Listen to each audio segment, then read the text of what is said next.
Hi, I'm Ryan Leffingwell with Rotorcraft Services Group. Today I want to talk about our air conditioning compressors. This particular one in front of me is a smooth pulley compressor for the H125 helicopter. We also have a groove pulley compressor for the H125 or AS-350 helicopter. And I just want to talk about some different subtleties and some product improvements that we're doing. First off, when you get this compressor, it comes fully serviced with polyester oil from RSG. So we do the calculation for the AS-350 for the length of the hoses, the number of evaporators, the size of the condenser, and we put 7.5 ounces of oil in this compressor, which is what's calculated from Sandon for the particular system that we have. So when you go to do a new installation on this, you don't have to service this at all with oil. The only time that you would have to do an oil servicing is if you reclaimed the refrigerant from an existing system and you pulled a couple ounces of oil out while you're doing the reclamation. So there's a couple different things on this. So this is our smooth pulley compressor. There's a magnetic clutch and magnetic coil inside of here. This is the clutch assembly, and then this is our power wire for it. There's been a couple instances where we don't get good connectivity to ground on this, and you can have a clutch failure. So during after your initial installation of this, you would want to take and hook this to your 24 volt power circuit, and then this is a new ground strap that we have on all our new compressors. So this is going to help ensure ground, and so we do a continuity check on these, and we've just implemented a power on check on these before they go out the door as well. So we're 100% positive you're getting continuity from here to the coil, and also we're 100% positive that the clutch will work.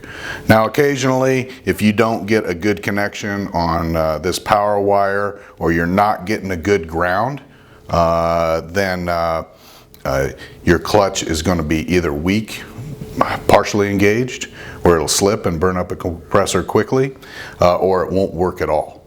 So that's one of the key items to look for. The other thing to do when you do the installation of this is you have to check the tracking of the belt. So this is a crowned pulley. You want to take and install this and shim it to a position where the belt is riding directly on the center of this pulley. And what I like to do, particularly if there's room in the hanger to do it, is spin the blades with your hand a few times to just make sure that this thing is going to track properly. Let it run a few turns, make sure that the belt is installed so the direction arrow is going the proper direction. And if it looks like it's starting to track off a little bit, then you're going to have to make some adjustments on your installation. This is important because this thing is, as soon as you turn on the air conditioner and it's at speed and it's not aligned properly, it will throw a belt and destroy the belt right away. The other thing is this. The circuit that this runs to on our electrical box is on a timer. It hooks directly to the condenser blower motor circuit, and so in order to shed some electrical load, because this pulls the entire system pulls approximately 42 amps, and the blower motors for the condenser and the compressor pull about half of that.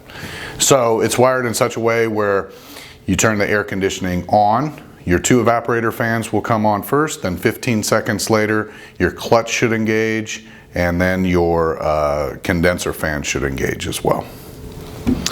So if you go to do a test and it doesn't come on right away, you got to let it set for 15 seconds before the circuit pops. There's another thing too. These are the high and low pressure switches. Now these are installed on the right hand side of the helicopter underneath the right hand door. Yeah, that's about this approximate location. So this particular high pressure switch is designed to turn off at 350 psi. The low pressure switch should turn off at 7 psi, 22 psi. These will both fit on the high and the low pressure. So you need to make sure that you get these in the right place. So the high pressure line is the small number 6 line. That's the 350 psi switch, and then the low pressure line is the larger number 10 line. Now if you get those switched around, then you can have some issues with your compressor burning out. These are designed to turn your system, turn this compressor off anytime that the air conditioning is operating outside of normal pressures. So if these aren't hooked up, or if they're swapped, high for low and low for high, then you're going to have problems with your compressor. A couple other things to look for when you do the installation is there's just a couple thousandths in between this clutch, this clutch plate and the pulley.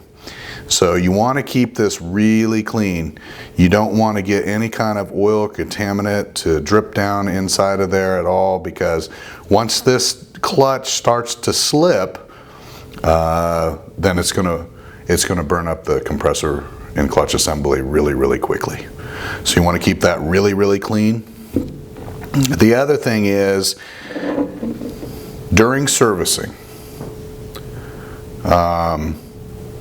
if you're not fully serviced, if it's not fully serviced with approximately 2 pounds of refrigerant in it, and you're servicing it in the field with handheld gauges, there is a chance that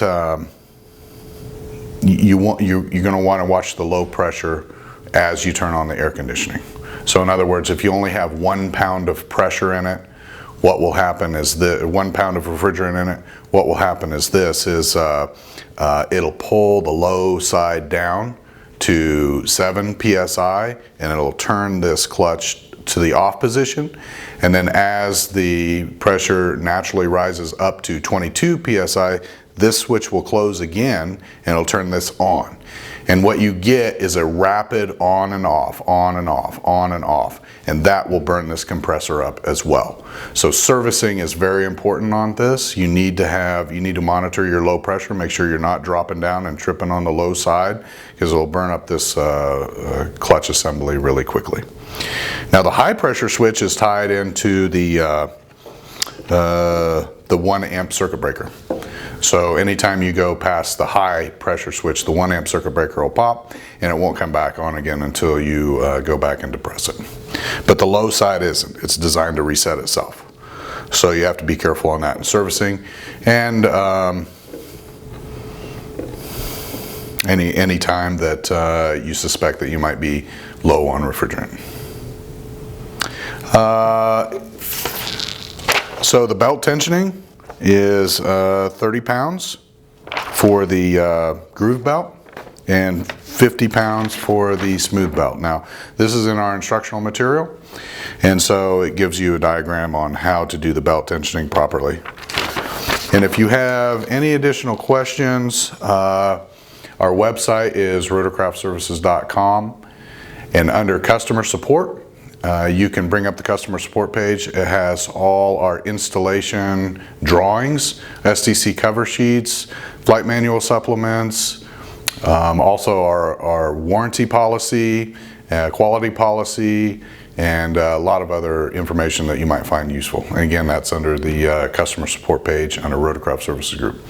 Anyway, I hope this was very helpful for anybody who's having trouble with their compressor out there. I got several other videos that are informative on our website, so feel free to take a look and comment.